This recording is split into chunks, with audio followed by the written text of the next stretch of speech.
pile drive them onto my bed, and I was holding on for dear life because they grabbed my legs and they were trying to pull me out, and I had no way to, after that, it was kind of a wrap. I wouldn't let them get me in cuffs. I was holding on.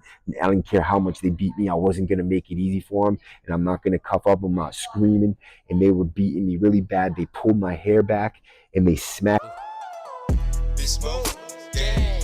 This mode, gang. This mode, gang. Put them out, put them out, put them out. This mode, gang. Welcome back to the W number. Today I'm going to finish the story about my isolation. 10 years in the box, most gruesome part of my life, and a lot of this stuff takes a lot of courage for me to talk about, and I really hope that this doesn't change the view of the world of me, and it takes a lot for me to talk about this type of things. I hope that you guys can understand that what I went through was intense. It was something that no human being should ever have to go through. I really didn't have a choice in the matter, so I did what I thought I had to do in every single scenario, and I'm going to get to this story. But before I do that, I want to send a couple shout outs to my man Josh from 23 & 1 Lockdown. Great dude, and he needs 1 million subscribers, guys. So anybody who's watching my channel hasn't yet subscribed to me, please subscribe to me, and then subscribe to Josh and my friend Luke, bro. One of the best dudes I know, man. Got a great podcast to bounce back, and hopefully you have already seen him. If not, you should go over there, check him out, subscribe to him. My boy Ronnie Blue Eyes and YouTube Streets, I know they've been asking me on the low if I should come on their channel, and I don't know. What do you guys think? Should I go and do an interview for them? What you let me know in the comment box if you think that's something that you guys would like to see. My story, right? So I finished off when I left the Dartmouth County House of Corrections. When I got in the van, it was the county transport from my county that drove me. We were driving up there. It seemed like we were driving for hours. So I asked him, I'm like, where are we going? And he was like, oh, Souza-Baranowski. And I'm like, it didn't ring any bells to me at the time. So I just get back up there, and it didn't ring any bells to me at the time. So when we were driving what seemed like forever, and we got lost in this apple orchard at one point. And I'm like, where are we? And the cops just wouldn't answer me, and they were like very obviously lost. So when we finally get out of this apple orchard, and we start going down this like road where I could tell there was a sign, Department of Corrections. So when we get on the road, we're driving in, and I see this huge complex, brown tan building with 12 rows of razor wire. I'm like, what is this place? I thought we were in another state. So I asked them, I'm like, where is this place? And they were like, Souza-Baranowski Correctional Center. And I'm like, whatever, man. So we get through the Sally Port.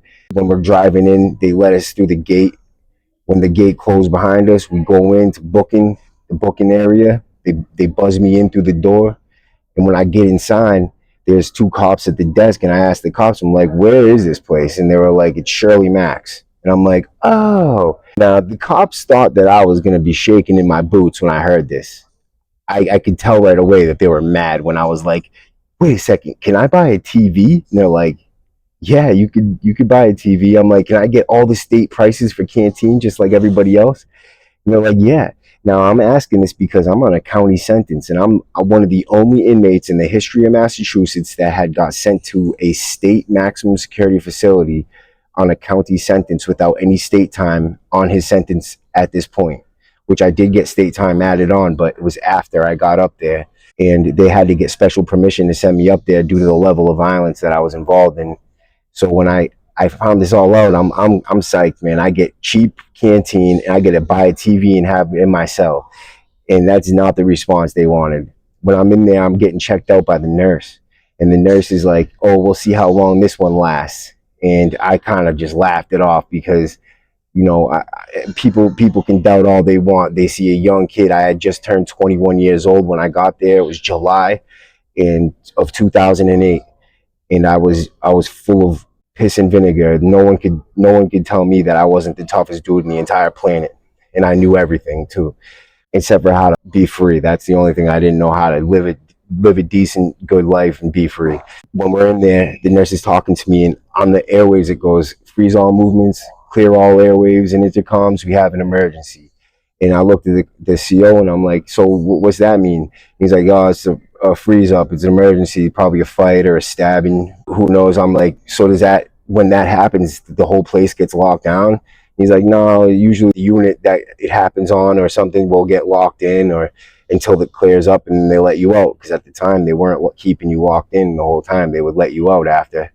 I'm like, okay, whatever. And then there was a couple minutes later after that one, there was another one. And I'm like, wow, how many times does this happen a day? And he's like, oh man, he's like, it can happen up to 20 times a day. And there's no telling, when it's going off, it's going off. So I'm thinking in my head, like, wow, this place is wild, bro. There's 2 freeze ups before I even get done with the medical. They tell me, you're going to L2. And I'm like, okay. I get my stuff, I get my mattress and my clothes and all this stuff, and I'm wheeling it in the hallway in this barrel with the COs escorting me. And I get to this unit, L2, and the first thing I noticed was that all the ceiling lights in the unit were broken. They were all broken out, and there was glass on the floor. On the floor was all like black. It looked like black oily paint or something like on the floor. It just like the unit looked a mess. And I'm like, what the hell happened in here? And guys were just coming off a lockdown. So I had met this dude. He gave me a cup of like a big styrofoam full of coffee, and I was making coffee, drinking my coffee. And I asked guys, like, what happened? And so they told me that this kid Pedro had got drunk the night before, and he grabbed the broom handle, climbed up on the top tier, smashed out all the lights, popped every sprinkler, and then chased the cops off the unit with the broom, and took the cops' camel pack and his flashlight and his glasses and was walking around cell to cell like he was doing cell checks. Take that curtain down, take that line down. It was like hilarious. And then when the move team came to the block to get him, he climbed up on the top tier and then went over to this section of the roof where there was like it was like rotting from the water that was dripping through. That's another thing. They had barrels all lined up next to the desk where the water dripped through the ceiling because the hole was on the top floor and people flooded out up there, and the water would drip down into the barrels, and the ceiling was rotted as a result of this. So where the ceiling was rotted on the end of the top tier, he climbed up into the roof with the fire extinguisher. And when they came, he was spraying the fire extinguisher at them, and they were trying to pull him out of the roof, and they couldn't get him out for like a good amount of time, from what I hear. So that's my introduction to the Max. That was my first day I seen that. So I came the day after it happened, and I'm thinking this place is wild, man. The freeze ups and that. So I get to my unit. They put me on what's called an aggressive block or a feed-in block. It was N2, unit Nike 2, and I was in cell 21. They put me in like a cell towards the end of the tier, and my neighbor, this guy, his older guy named Matt, and there was a whole bunch of like old school cons on the block because the place had been filled up with like all the guys who have done mad time, a lot of good dudes, but they had all the Charlestown guys, the Boyle guys, the Worcester guys here, and all the Southie guys in Walpole. So they split us up by territories, because the Charlestown dudes and Worcester dudes that linked up had beef with the Southie dudes and the Lynn dudes. So they separated us all because there was this major, it was basically history in Massachusetts, these beefs. I'll get into that in a different video because it's awesome, like just the history of all these different beefs that created the environment that we lived in. I'm on the unit for a little while, and I realized I was making booze and getting drunk. I talked about a lot of this stuff in my other videos, so I won't keep you guys bogged down in things that I had already talked about. But I got to talk about a couple of things just because different aspects of situations that had already happened. So about a month in, I get drunk one night and I want to go to Walpole because I think the place is boring, and I want to be with all the guys that have been doing time and were getting crazy like I was. And I fight the move team. They come in, we played deal or no deal. They were trying to get me to cuff up. I had the whole block like, no deal. It was hilarious. But anyways, I get to the hole, and they put me in this thing, rip out cell. And this is my first time in the hole in the Max. And when I got up there, the cell smelled like feces. There was blood on the walls, and it was in what was called the rip out cell 2 in K3. I'm like, wow, this is disgusting. I thought every cell was like that, but guys on the tier quickly told me, like, you'll get out of that cell soon. They just put you in there because you fought the move team and stuff like that. So the next day, they moved me out of that cell and they put me in a regular cell. And the reality of my situation hit me like a storm. And that's when I really realized, like, I might never leave prison.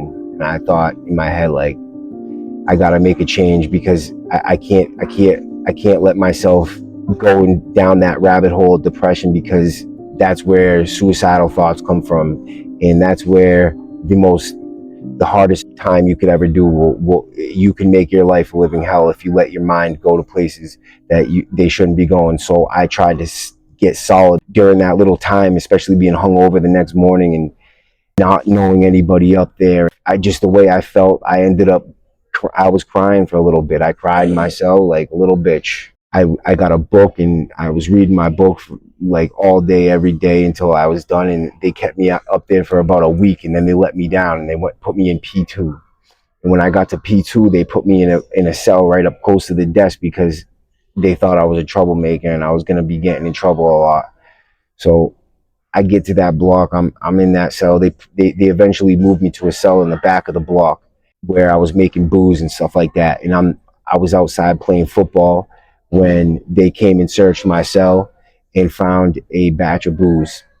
And they lugged me over to the orientation unit rather than the hole because it was just booze and it wasn't a serious offense. But they put me over there and then they moved me to G2 on the other side of the prison. So when I get over to G2, I meet all these guys that are like wicked solid dudes that I remember for the rest of my life, guys that are good friends of mine forever. And I have a lot of respect for these guys. It's all them that are not going home forever and ever. I wish you guys nothing but the best. And I think about you guys all the time. And I pray for you guys all the time. So I get over there and I'm chilling now. And this is when I start to get crazy. I get prescribed a medication that I was abusing, and I was getting drunk, and I had found all these other different medications like morphine sulfates and Adderall and things like that. And I was just getting high on different things almost every single day. My mind slowly started to warp from, somewhat stable and able to manage myself to completely unmanageable, controlled by my emotions, trying so hard not to feel the reality of my situation that I completely shut out any chance of me doing good, because I let myself get wrapped up in the sentence thinking that that was my way to survive.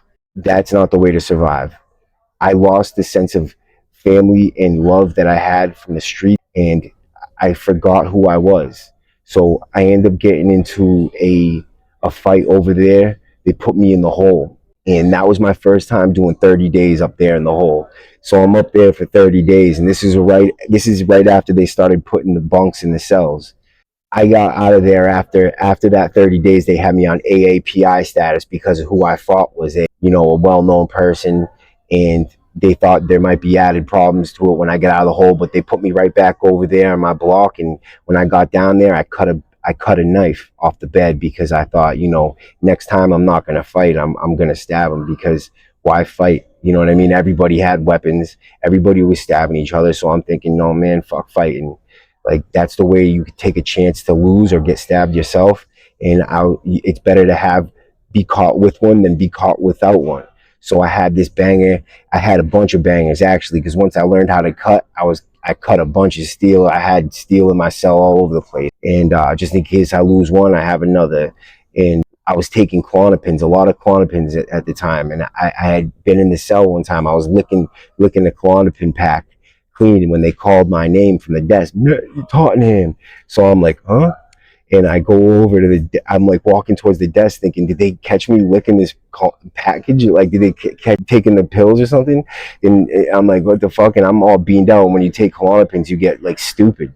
So I get up to the desk and I'm like, what's going on? And there's some lady there that I had never seen before. So they're like, oh, her. And then I'm like, okay. And I just instinctively follow her like the fucking inmate cattle that I was, because Like I was so institutionalized. I just literally just, I went over there, they tapped my elbow and I put my hands up to get pat searched, like just instinctively and without even thinking. And he patted my pocket and he felt the handle of my knife, and I had made the handle square because it was shorter. And I don't know why, I just wasn't very skilled in making them, and I just wanted the handle to stay on because I know they fall off when you're hitting people sometimes. And it was square, and it felt like my address book. So when I pulled it out like halfway, and the lady she was a disciplinary lady. She was just new. I never seen her before. So I pulled it out. She seen it, and I looked at her like, yo, you better shut up, bro. And I put it back in my pocket, and I'm staring at her the whole time, like be quiet. I reach across my thing like this, and I pull out my address book, but it wasn't slick enough because the cop Sheldon was like, no, this pocket. So I'm like, oh, this pocket. So I grabbed the end of it like this, and I started unraveling the sheet that I had wrapped around the handle, and I keep on pulling it out like a friggin' like a magic trick, dude. Like I'm pulling line after line. It was like tons of string, and he's like, what the hell is that? So finally the end of the string came, and it caught the knife, and it pulled it out of the sheath, and the thing was just hanging by the side of my leg, and it was dangling there. And I was just like, whatever, man. And the cop grabbed it, took it, and then he's like, go lock in. And I'm like, hell no, I'm not locking in. So I'm like, I'm taking the rest of my rec, and I stayed out for the rest of my rec. And by the time the end of my rec came, they had come in. I had let everybody know I was getting lugged for a banger. I took care of what I had to take care of, grabbed some stuff to go to the hole with. I get up to the hole, and this time they keep you there for a solid 15 days because any weapon, they keep you there for a solid 15 days. There's no AAPI. Like, you never know when you're getting to get out of the hole. So I'm in there for 15 days. And they let me out of the hole this time. They put me over. They put me back in N2, and I'm over in N2 for a little while. I'm in my cell, and they had the block locked down for this big fight that happened between the white guys and the Bloods. They had us locked in, and they were coming on the unit, the IPS, the Internal Police Services, and they were grabbing certain people and pulling them out, and out just to be an asshole. I called them over, and I'm like, hey, come here. And I wanted them to, I think it was an attorney phone call. I wanted them to pop me out right away for an attorney phone call because my needs are better than anybody else's. And I just wanted to get out so I could call my people. The only way you could do that is an attorney phone call, because when we're locked in, you're not allowed to come out for personal phone calls. You know what I mean? But if I have an attorney phone call, it's like a legal obligation. So I was trying to use that to get over on him, and he didn't come over to my door. So I'm like, yo, come here, man. I need a fucking phone call. And he's like, yeah, whatever, hold on. So I was in the cell with this kid that he was just a dirt McGirt, man. Like, he slept on the green mattress and like had just the blanket on him. And I was just not feeling that cell. And I was just like, I didn't really care at the time either, because like the hole was nothing to me. I was in and out of the hole. It didn't really matter. I end up bouncing around in and out of the hole for a little while for all these little things. And there's so many different things. And this was still on my first sentence. So I don't want to get caught up too much on my first sentence because all the long stretches come in my second one. I'll kind of get to the point of this one because I talked about double bunking in a lot already. So you could go back and watch those videos if you want. As I was getting moved around the prison, I kept on going in and out of the hole, in and out of the hole, in and out of the hole for all these different things, including during the double bunking situation, which I had talked about at length in that disturbance video. You could go back and watch that if you really want. I talked all about that. I'm going to get on to my second bid, but before I do that, I want to tell you what happened before I went home. So I had never self-injured before in my life. But before I went home, they had put me on this step down block to kind of, get me ready to go home, right? But when they put me down there, they locked me in my cell, literally nonsense, without giving me a ticket or anything, just kept me in my cell locked in for 90 days and let me out literally the day I went home. They just cracked my door and let me out the day I went home. While I'm in this unit on this lockdown status for the 90 days, at one point I had freaked out. They ran in my cell for looking for drugs and stuff like that. And I had Clonopins in my sock. I was worried about this guy's TV because I had this dude's TV that was basically mentally retarded. and I didn't want him to like kill himself if they took his TV, because they wouldn't let you have other people's property in your cell. At the time, they were being real strict about that situation. So while I'm strip searching, I completely forget about the Klonopins in my sock. I had taken 10 baclofens and 10 Neurotins. I'm focusing on getting this TV back to this guy. So I'm telling the cop, yo, man, let me just give this TV back to him. I don't want him to freak out if he loses his TV, because they got to know that he's retarded himself. Not trying to have this TV get taken while it's in my possession, especially because I just feel like that I'm taking a short, number one, and number two, I'm losing this guy's TV who's going to freak out. And they're like, yeah, don't worry about it. But while I was doing that, I forget. So I pull my sock off, and bang, the package falls on the floor next to my feet, like right in between both of my feet. And I'm looking at him, he's looking at me, and we're both looking kind of down at the package. And I just snapped, boom, grabbed it, reached down, grabbed it, and I threw it in my mouth. The dude jumps on my back, and he fish hooks me like that and tries to, like, reach in my mouth. So I grabbed him like this underneath his armpit, and I flipped him over me. When I put him on the ground, I kind of tried to put him soft so that he didn't slam on the ground, because I didn't want to catch a case for that. I kind of put him down as gently as I could, and then I'm like, here, let me get on my knees for you, bro. So I get on my knees and cuff up, and after I get on my knees, they bundle me. There's women there while they were strip searching me and shit. So it was just all kinds of things they were doing that was just not, I wasn't feeling it. So they're bringing me up to the HSU and to clear me to go to the hole. And I'm like, but they were going to put me on a dry tank status because I had swallowed something and they didn't know what it was. So they were asking me like, what it was it? And I told them it was razor blades, because I didn't want them to take away my medication, because I was on medication that they would have took away from me if they knew that I had other drugs. I tell them it's razor blades, and they're like, why would you do that, man? I'm like, oh, well, you're not allowed to have them on this unit, so I just didn't want to get caught. And he's like, man, and they believed it. They ate it up. I mean, I don't know if they believed it or not, but they listened to me, and they didn't say anything about it. I'm like, I get up to the HSU, and they put me in this cell, and I got my hands cuffed around my waist and my legs shackled, and they're keeping me like this until I either take a shit or I spit out something, whatever it is. They want to know that there's nothing else in me, so they're going to give me an x-ray to see if anything's in me. Before I get that, I try to like act like I took a shit, and I'm like, oh, look, it's in there. They come in and they look, and they see that they say that they see something in the toilet, like, oh, we see something, you see something? And I'm like, I see something. And he's like, yeah, I see it. And he's like, oh, I'm gonna flush it then. And they're like, yeah, you can flush it. So they flush it, and then they leave, but they leave me in the shackles and handcuffs. My mental health clinician comes up to the unit, and she's at my door, and I'm telling her, look, man, get me out of these friggin' 4 points right now. She's like, oh, I can't really do that, Matt. And she's just like schmoozing me. So I'm like, yo, look, you get me out of these handcuffs, or I'm telling you, I'm gonna freak the fuck out. And she was like, oh, well, that's really on them, blah, blah, blah. So while she's sitting there, I reached over and I bit my shoulder. Like, I grabbed the skin like that. I can't do it on this side because the skin's really tight now because what happened. But I grab my skin and I pull it, and I'm scissoring it with my teeth, literally biting through my own flesh.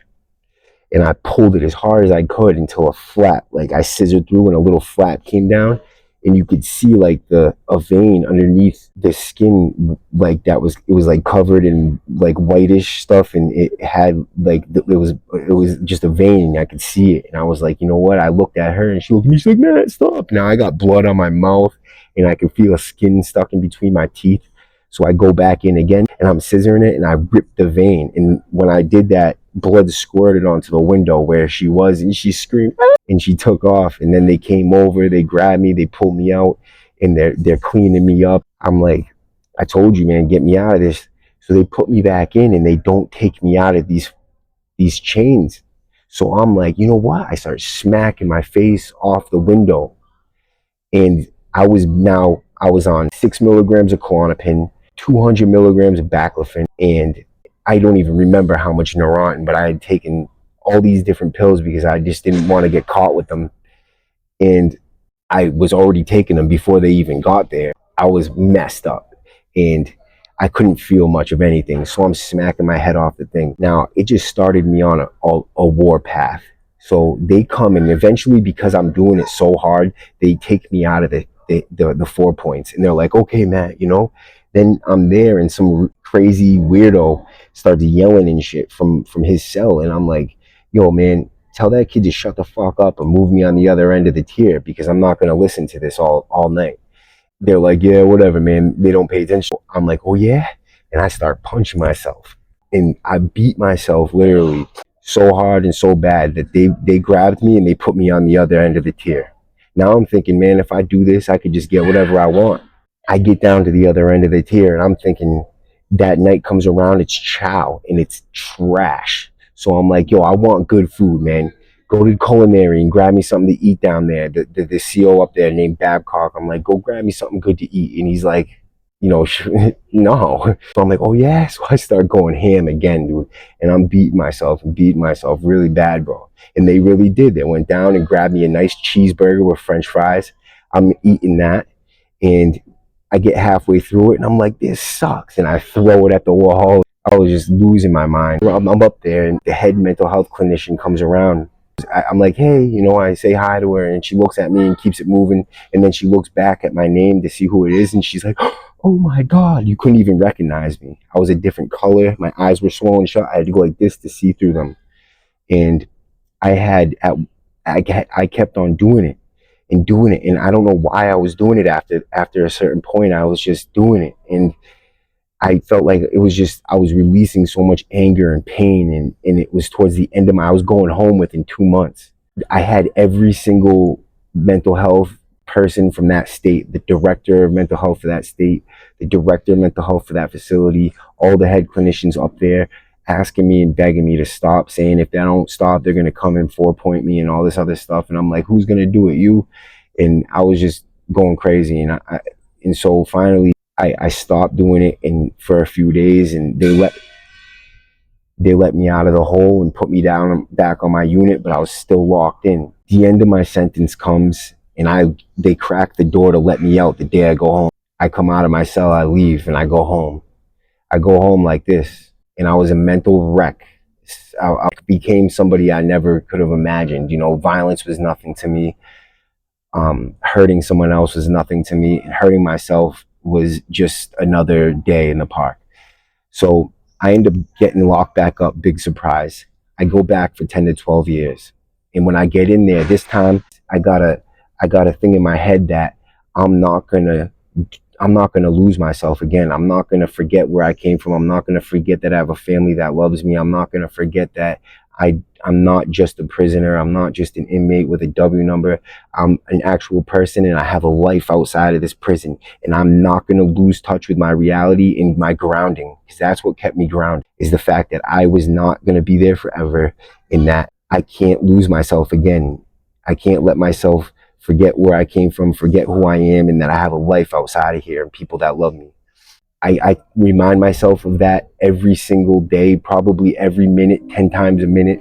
I'm telling myself, don't forget who you are. Don't forget where you came from. Don't forget you got people that love you out there, to keep myself grounded. And I had to constantly do that. And I did that through my whole sentence up until the time that I actually lost myself. And at that point, I kept on trying to tell myself, like, stay grounded, Matt. You got a family that loves you. You're not this person. And I went through my mantra, and I just couldn't feel it anymore.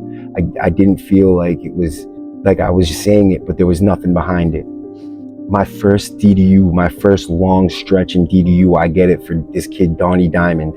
He owed me $40, and I stomped his head in on the tier. And me and my friend jumped him, beat him up really bad. I go up to D.D.U. I got a year in D.D.U for that. While I was up there on that D.D.U sentence, I did really well. I got on phase 3, which is like I get to go to the yard and the gym, and I got some minor movements, but I had to go to these groups where you come out and you get locked in these little Shark Tank like cages. There's 6 of them, and you sit there and you're with 5 other people, and there's a group administrator, and you talk about nonsense or watch a movie or something like that.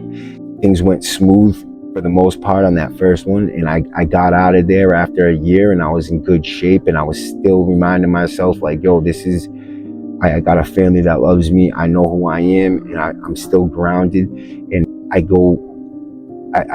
working out and I'm staying physically fit and mentally fit. I got moved over to a block because my brother had been in the medium. He was my co-defendant when we came back. He was in a medium, but he ended up getting lugged back up to the max after a little while. But at this point, he's still not there. So I'm over in P1. I was over there for a little while and I ended up getting lugged for an introduction ticket and I got put over into the disciplinary unit. It's called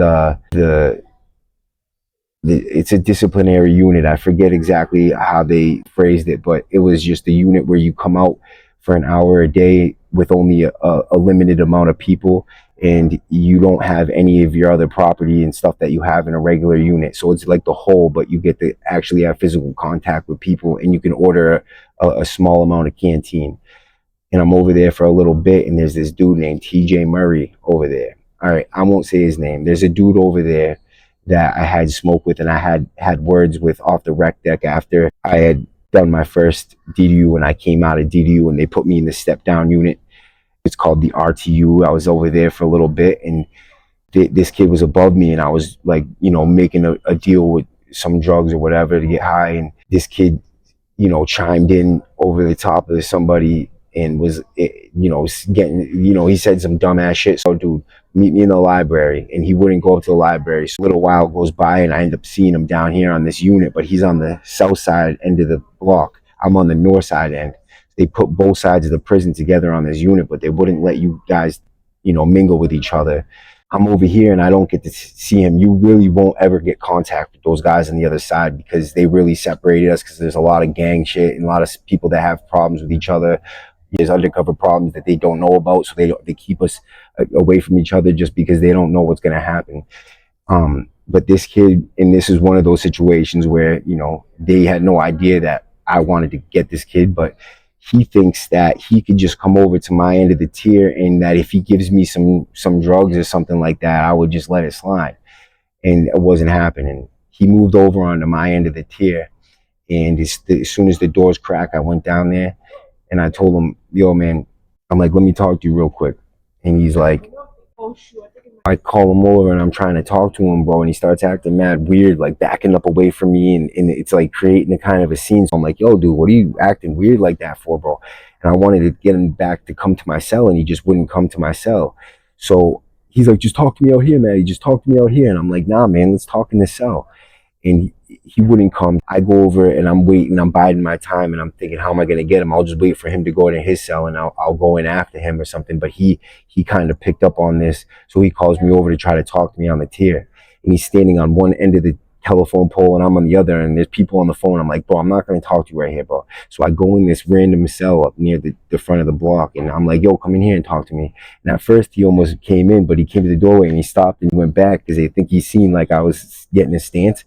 I seen that he was coming, come in here and fight me like a man, or I'm going to come out there and it's not going to be good for you, bro. He's like, oh, Daddy, let me just get my package, and then after that, we can fight after, blah, blah, blah. So I'm like, nah, man, fuck your package, bro. You're not getting nothing, dude. If you don't come in here and fight me, you're never going to get anything anyways. I go to grab him and pull him in, and when I do this, he grabbed me around the waist and like pulled me out onto the tier. And when he did this, there was a sergeant at the desk and another cop at the desk, and they were talking. Looked at him, and I'm like, no, I don't know. And the sergeant put his hand up like this, like he was gonna press the button, but didn't press it yet. And slowly, I'm looking at him like hoping he doesn't press it. And then he was like, click, he presses it. So I'm like, shit, right? As soon as he pressed it, I started hitting the dude, boom, boom, boom, boom. The kid popped up and he threw a two-piece, but I went underneath it. And when I did, he went and he scooped me and then drove me into the cell. So now we're in the cell, but he's on top of me on the bed, but I'm stronger than him. So I grabbed his head and I stuffed it under my arm and I pulled him back like this, and I bit him on the back like 3 or 4 times, real hard. And he was screaming. As soon as I let him go, he came, popped up off me, and I kicked him in the chest and got him away from me enough to where I got up off the bed. As soon as I did though, boom, right up on my waist again, head against my dick. And I'm like, yo, dude, what the hell, man? Now time is going by and I'm thinking that this is going to be a dud fight. I'm like, shit, man, I got to make something happen. I'm pushing his head away from me and just punching underneath, trying to catch him with one to get him away from me. And I hit him, boom, and I caught him flush. and he spun towards the side a little bit, and I hit him with 2 more, bang, bang, and it was over, dude. I crushed him with just 3 shots. He spun around, hit his face first on the floor, and when he hit the ground, he woke up a little bit and was like, moaning, and he was holding his face, and so I couldn't see what he looked like yet. So they grab us and they put us up in the hole. In those 3 shots, that's all they saw. But everybody looked at me like, damn, because those were power shots. Like, I was in great shape. I would shadow box with water bottles in my hand for hours a day, and I was doing thousands of burpees. When I hit him, it was power punches, bro. He spun around in a circle, literally, and fell face first on the ground. So we get up to just you, and he read me my rights. And I'm like, why are you reading my rights? As soon as I heard that, I'm like, son of a bitch, man, and obviously I don't say nothing ever. And when they get me to the hole, like on the way to the hole, they're telling me, yo, dude, that kid looks bad, bro. And I'm like, yeah, like, what do you mean? Like, his whole face is bad. I'm like, yeah, whatever, man. So I get to the hole, and that just felt like, to me, that just felt good. Like, okay, fine, at least I did something. He had the bites on his back and stuff. So they hit me with a D.D.U ticket for that. And I ended up getting 18 months in D.D.U for this. That just, I was so mad, but I kept on telling myself, like, you have family, people love you. You know what I mean? Like, I just stayed grounded. So when I'm up there doing this D.D.U bid, I ended up fighting the move team 3 times in 1 week. This one time over, like, and they kept on not letting me go to the gym because someone on the tier had a keep away on me, and they were like, oh, they thought I was strong arming him into not going to the gym so that I can go. But he just didn't go to the gym because he was a scary weirdo. And it just wasn't the case at all. If anything, I was nice to the kid because I knew he wasn't all there in the head. They had me on a tier for Disciplinary Detention Unit that had people with, SMIs, that had mental illnesses and stuff like that. This kid is like retarded, kind of, and I'm not going to say retarded because that's a bad word, I guess it's offensive, but he was not there. He was schizophrenic. He heard voices. I wasn't bullying the kid at all.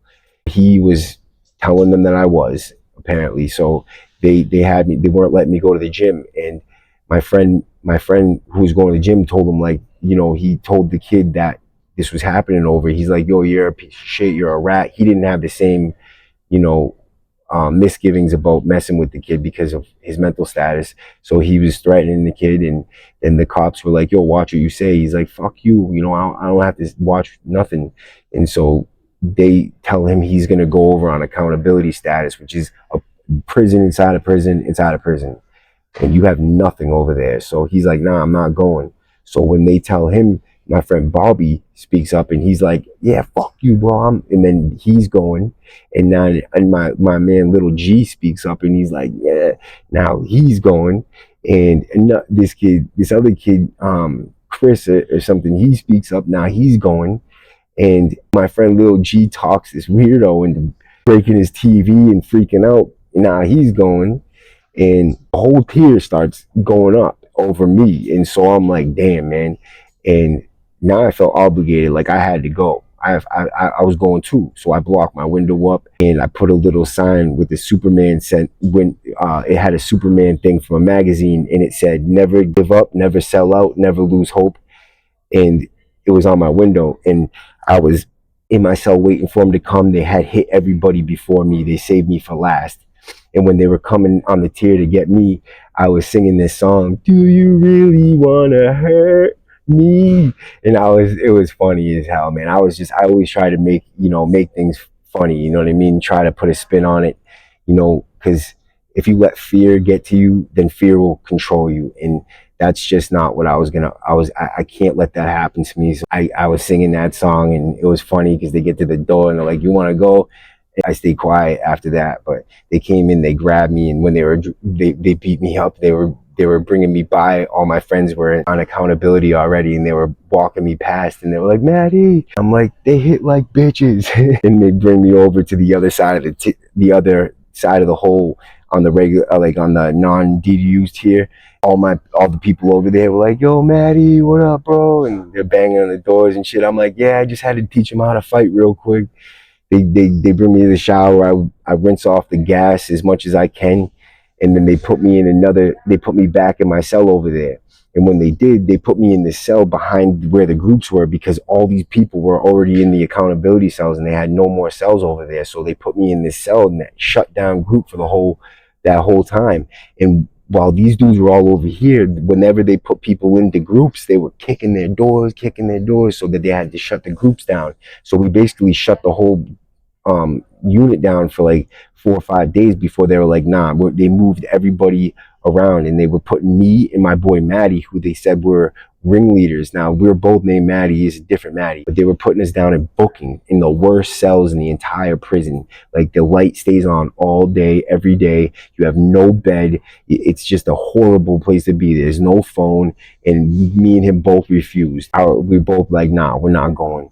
And so they come with the move team again. This time I fought them, and they grabbed my balls and they twisted my balls until they were bleeding. And I couldn't stand this anymore, man. Like, it was just getting me so mad, right? They put me down in the booking cell. I tell them, when they get me down there, they get me and my boy Maddie down there. Now, he's got razor blades. And so he tells him, he's like, look, I'm going to give you one razor blade just to let you know I have them. And if you don't get me back up to my cell by 1 o'clock, I'm cutting my arteries. And so they come to my cell, and I'm like, look, I'm with it, bro. But if you don't get me back up to my cell by 1 o'clock, I'm covering this window, I'm covering that camera, and then I'm fighting the move team again. And they're like, yeah, well, you guys don't control things. So I wouldn't recommend you do that, because they're not going to move you.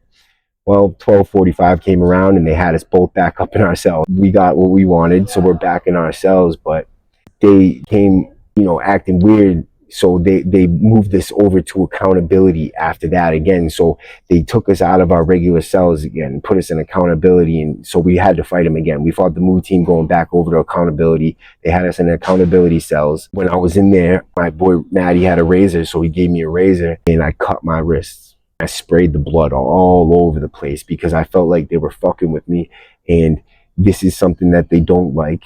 So I had no other way. Like, I was already fighting the move team, and it wasn't getting me what I needed. But as soon as you threaten to hurt yourself or whatever, they're giving you whatever you want. So in that sense, I thought, I'm already losing it. Now, at this point, I'm losing my grounding.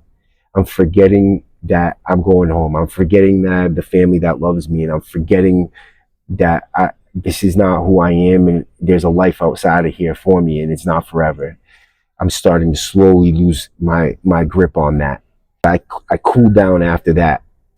I did that 3 times that week, cutting up and throwing the blood all over the cell. Like, literally, the cell was covered from the top to bottom with blood. And I never really did anything like that before. I mean, I had cut up before, like, little, but not like that. So I had learned that you could use this as a tool to get what you want, and that they don't like it, so they'll give you what you need. And if you threaten to do it and don't do it, then it just makes you look like the next time you threaten to do it, you're not going to get what you want, and you're just going to have to do it. So every time I wanted to get something and I would speak out and say, like, this is what I wanted, I had to do it. You know what I mean? So I would paint myself into a corner a lot. And they increasingly tried to resist giving me whatever I was demanding, because they felt like they were contributing to the situation. But really, they just had no idea that I was so stubborn and pig-headed that if they didn't give me what I wanted, I was going to do whatever it took, like fight the move team until I was blue in the face and cut my arms, do whatever. I get back down to population, and I had been trying to get my grounding, and I was trying to remind myself all the time still, this isn't who you are. You got a family that loves you, blah, blah, blah. I get back down to population, and I actually made it. This time I was down there for a little while, and I was probably the longest time I had been out of population, but I had gotten 6 fights that year. I didn't get caught for any. I got caught for one of them, which was my boy smacked this kid on the tier and then hit him with the fan, and they got into a beef. And I turned around. I was on the phone with my mom. I turned around, and they're on the floor, and the kid was on top of my boy. So I ran over there, and I had to beat him up, and that was on the tier, and they put us to the hole. But for the most part, I would always fight in my cell, because I wanted to get away with it. That goal for me was to hurt them without getting caught. and I didn't care. I thought the gladiators, cell fight was the only way that you're gonna get real stripes was in that cell, was a true death match. Make it for a while, and this time they changed the point system around, so I actually made it down to a medium for the first time in my life. I'm down there for 3 months. One day, this kid Paul Driscoll walks through the door. Now we had smoke with this kid. He was used to be one of my people, but then he became a Crip in D.D.U. And when he came back, he told the cops that he was. But when I seen him in the gym, he was throwing up gang signs at me through the window and calling me a bitch. So I had personal smoke with this kid. So when I seen him, I'm like, I know what time it is. I know what I have to do. So I do a little piece. I go to the gym and I wait for it to kick in. I come back and I'm trying to sell my store so that I could, get the money to go to the hole with. And when I go to one of these dudes to sell the store, he's the next door neighbor to this person, so he's out on the railing. This kid's a big kid, big kid. I'm not even exaggerating. He's like 6'5" or 6'6", maybe even taller than that, and he's got some definitely weight on me. But I was in good shape though. So I'm walking past him. He's like, "Yo, Maddie, let me holler at you." Now he went from talking like a white kid to talking like a straight, wigger. And I'm like, "Yo, give me a minute, bro. I'll talk to you in a little bit." And he's like, "Oh, Maddie, come on." He followed me a little bit. So I'm like, "All right, want to talk right now? Let's talk right now." So he calls me to the cell. We go to the cell, and I'm like, "What's up, bro?" And I'm like, "Is this your cell?" He's like, "Yeah, it's my cell, B." So I look back to see where the cops are at the bubble, and I seen the cops in the bubble, and they were looking towards us. But I was just like, you know what? I'm already in here.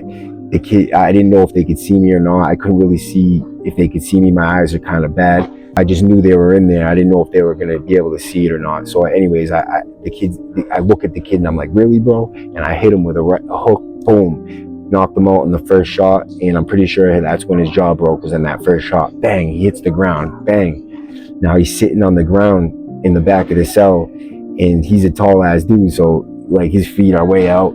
And when he wakes up, he's like, "Oh man," he's like, I'm like, "Look it, man." He goes to get up off the floor. I'm like, "Nah. You sit on the set. You stay on the floor when you talk to me." And he's like, "All right." He gets on the floor, and I'm like, "You gotta go, bro." And he's like, "All right, yeah, I'll go." He's like, "I'll go." And I'm like, "Matter of fact, you got anything, dude?" And he's like, "Yeah, that's what I was just about to talk to you about." And I'm like, "Okay, so talk." I'm like, "If you don't give me something, bro, if you don't give me everything you got, then I'm gonna have to fucking crush you, bro." And he's like, "Well, I don't have anything right now." And so it was like, I already said it. So I'm like, all right. So I step in, I start beating him up. Boom, he gets up off the ground though, and I have him bent over, and I'm cutting him in the face, and it felt like a Ruffles potato chip bag. And when I was doing this, my boy came running in the cell and booted him in the nuts, like hard. It took the air out of the cell. It was like, whew. And the kid's like, "Ugh." But I don't know if he could even feel it with how many times I was punching him in the face. And then I get him up against the back of the cell, and I'm hitting him in the ribs, and it was a bloodbath. Bro, the whole time the kid's screaming at the top of his lungs, "Maddie, no, Maddie, no, Maddie, no!" And he's yelling for the cops. It was a bad one, dude. When I left out of there, I had a cut on my hand right here. That's like a scar. It was like a can opener, because right here where his tooth was, it was missing a tooth. So when I hit him in the lip like this, he opened up my hand like a can opener, and he ended up with titanium rods in both sides of his jaw, and broke his mandibles, and I broke his nose, broke his eye socket, gave him a concussion, and just many stitches all over his face. And they gave me a D.D.U bid for that again, and I got another 18 months in D.D.U for this one. So when I get up to the hole for this one, I'm in the hole, and I hear that this one of my friends was in population talking about, "Oh, I'm recruiting the C-dubs so that when I come down, I could take over," which is total nonsense. It wasn't true, but he was trying to turn my own people against me because he felt threatened by like I was making a name for myself that was beyond him. And he didn't know, truly, this kid does it over and over again, and that's why he was ostracized the first time, and he just did not learn his lesson. So I hear this, and I start training like you wouldn't even believe, bro. I hit the bag 2-3 times a day. I was working out 3 times a day. I'd go out to the rec deck from 3 to 4 every single day, and I'd throw punches, combinations the entire time. I was doing like 1,000 Navy SEALs an hour. And it was just, I was a beast. So when I came out of the hole, I was looking at war, right? I requested to go there to his unit where he was, and I went down there, and he was in the first cell. So they moved me into his sector, and so right when I get down there, I stopped at his window. I'm like, "What's up, bro?" And he sent me a kite down there, cop induces. So when the doors crack, I call him over there, bro. He's older. He's an older dude, and I'm not gonna say his name or nothing like that. But when we get in the cell, yeah, man, I'm not gonna get into too much of that because it just, I don't want there's complications that could happen due to that, and I just don't want to talk about it. I'm there. I'm on that unit for a little while, and needless to say, I got my money. That dude owed me money. He got on the phone, immediately paid me that money, and he'll never talk bad about me again. That dude ended up getting moved to a medium almost immediately after that. So I'm on that unit for a little while. The cops come over to my door and they're like, "Yo, Matty, why is everybody treating this dude good, bro?" And I'm like, "What are you talking about?" And he's like, "This dude, William Butler."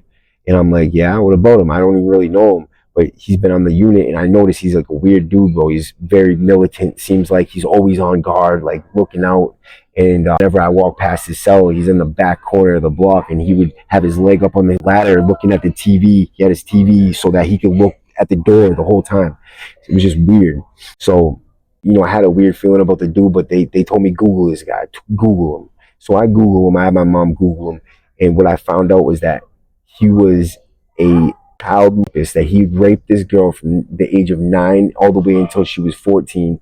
And every single day while her mom, a nurse, a good woman, goes to work, tries to care for people and save lives, her daughter was at home being savagely raped by this total maggot maniac weirdo. And I'm like, hell no, this guy's living on our unit. They don't usually put dudes like this over there. And I'm just shocked. So as soon as the doors crack, I went down there. But my boy Kenny told me, wait till yard the next day, we'll get them together. And as soon as I went down there, the doors cracked. I went down there and I gave this kid a beating of his lifetime. I'm like, "Yo, you like raping little girls, you fucking maggot?" And he gets up and hooks off on me like immediately, dude. Gets right up and it hits me. I'm like, "Oh, this dude's got balls, dude," right? So I broke him up, dude. Had him out. I beat the shit out of him, bit him on the face 22 times. So he had bite marks all over him. I wanted to scar him for life. So everywhere he went, he would have that marks on him. And he's lucky because fate has it that my boy was cutting a knife for me. And I was just about to get it when he got caught doing it in the hole. I had sent him up the stuff to make it and everything. And that knife was supposed to come down to me. And if he had sent that down to me, I would have had it when I did that, and I would have been stabbing him.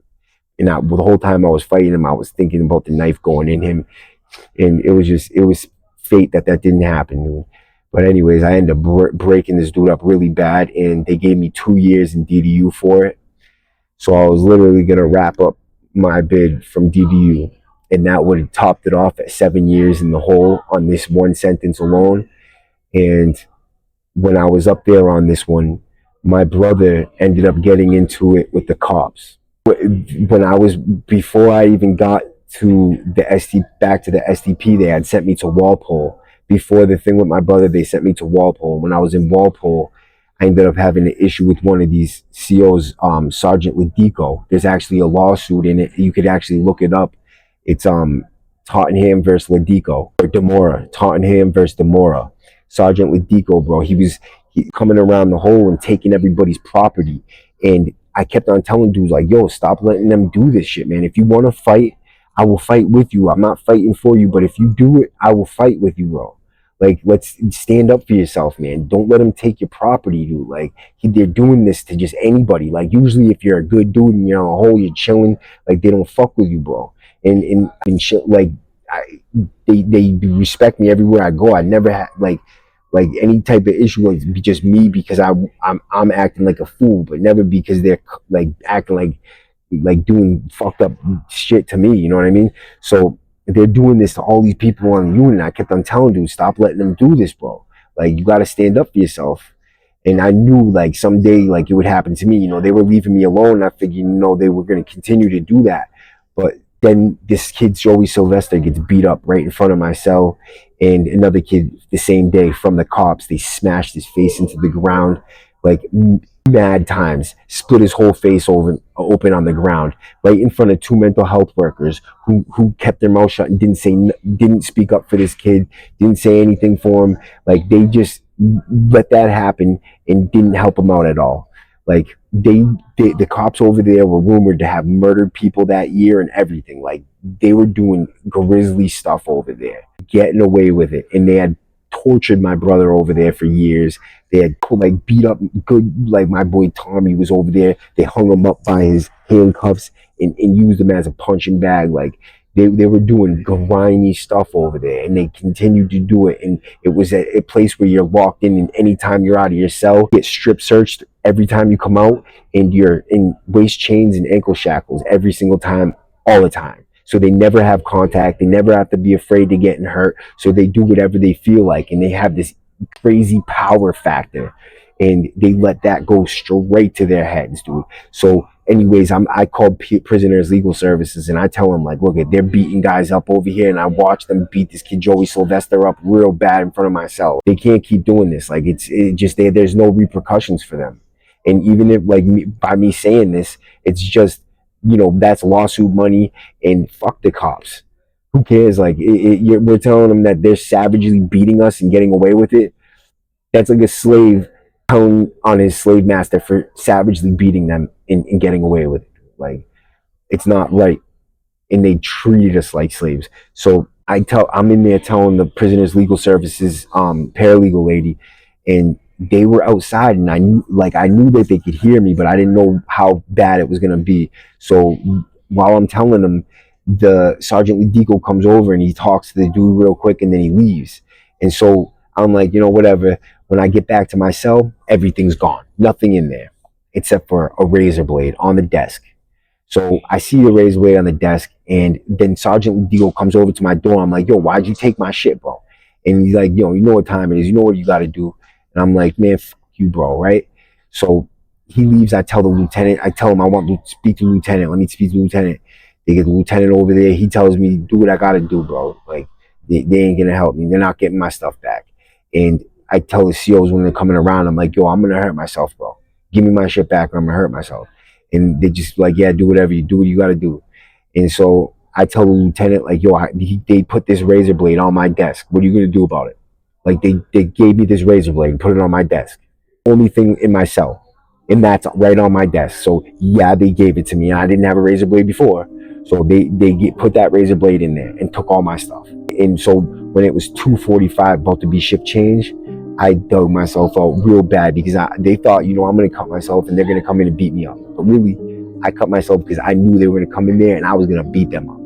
So when they get in there, when the doors open, I ran to the door and I kicked the bottom of the shield and I grabbed the top and I reached over and I grabbed Thomas's helmet and I ripped it off before he even got through the door. I got a helmet off and I blast him. Boom. Then as soon as the second dude comes through the door, I grab Sergeant Lidico. I grab his helmet, twist, and threw him to the side. I got that helmet. And there was another dude, but I turned around and I had punched Lidico because I wanted to get him first before anything. And when that happened, I got hit from the side, but I went down and I grabbed this big red-headed dude. I forget his name, but I drove him to the back of the cell and pile drived him onto my bed. And I was holding on for dear life because they grabbed my legs and they were trying to pull me out, and I had no way to, after that, it was kind of a wrap. I wouldn't let them get me in cuffs. I was holding on. I didn't care how much they beat me. I wasn't going to make it easy for them, and I'm not going to cuff up. I'm not screaming, and they were beating me really bad. They pulled my hair back and they smacked me in the face with the Move Team helmet twice. So my eye ended up basically hanging off. My skin was hanging over my face. I have pictures of this on social media. I'm going to try to find those pictures and put them up in my community board for you guys, or maybe even in this video. My head's basically my eyes hanging off. By the time they got me out of there, both my eyes were swollen shut. My section was beaten, and I had forgotten that I was loved. I had forgotten that I was going home. I had forgotten that my life was not just in prison, and I lost myself again. I was totally lost after this. I went back to after this happened, I went to Bridgewater State Hospital, and they moved me from there to the SDP directly. So whatever happened there, that worked to get me back to the SDP real quick. And so I'm up there, and then a little bit goes by, and then a big big thing happens with my brother and the COs, and him and this other kid ended up jumping the CO, and Ryan went on to beat up like 3 of them before it was over, and they were really mad about that. So when after that happened, like literally within a week or 2 weeks after that happened, then that huge fight with the COs happened on N1 where the Spanish dudes got 3 of them, and that was all over the news. You could see that. That was a bad one. And they were so mad, dude, right? They had the whole prison locked down, and they came through ripping the place to pieces. But the Monday after that happened on a Friday. And that Monday, they came to my door and they were telling me I had to go to accountability for no reason. So I'm like, I'm not going to accountability. You can fuck yourself. I'm not going. And so they were like, yeah, you're going. Either you could go willingly or we could take you. And I'm like, okay, yeah, fuck yourself. I put the curtain up and I cut myself again. I'm thinking that if I'm going to go anywhere, I'm going to go to the hospital and get hospital food. And I'm going to make them pay for my ambulance ride, and I'm going to make them work.